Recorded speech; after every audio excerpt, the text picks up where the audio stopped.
ভাই আমার নাম মোহাম্মদ হাফেজ, আমি এই আন্দোলনের পক্ষে ছিলাম। আচ্ছা, কি করছো? আন্দোলনে নামছিলাম মাঠে? হ্যাঁ, ইনশাল্লাহ এই আন্দোলনের পক্ষে ছিলাম আর নামছিলাম। আমাদের নিরজ ছাত্র ভাইকে অনেক রক্তের বিনিময়ে এই কোটা আন্দোলনে সফলতা হতে পারে মনে হয়।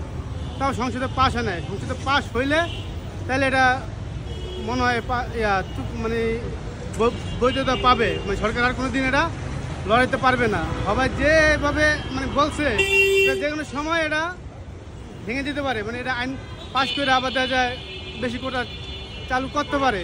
এই জন্য এটা সংসদে পাশ করা আগ পর্যন্ত এই আন্দোলন শেষ হবে না। আচ্ছা, আন্দোলন সবাই পক্ষে থাকতে হবে। তুমি তো রিক্সা চালাও, তুমি ছাত্রদের পক্ষে মানে কোন জায়গা থেকে, কোন আবেগ থেকে আসলে নামলা মাঠে?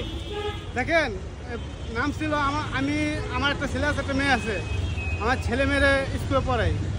আল্লাহ যদি আমার তবিক দেয়, আমি তো ভার্সিটিতে পড়াশোনা করাতে পারি। আচ্ছা, ভার্সিটিতে পড়াইলে আমার ছেলে যদি ভার্সিটিতে পড়ে যদি আমাদের কি রিক্সা ড্রাইভার হইব, নাকি দিনমজুর হইব, নাকি কোনো ব্যবসা হইব, সেও তো একটা চাকরির আশায় থাকতে পারে।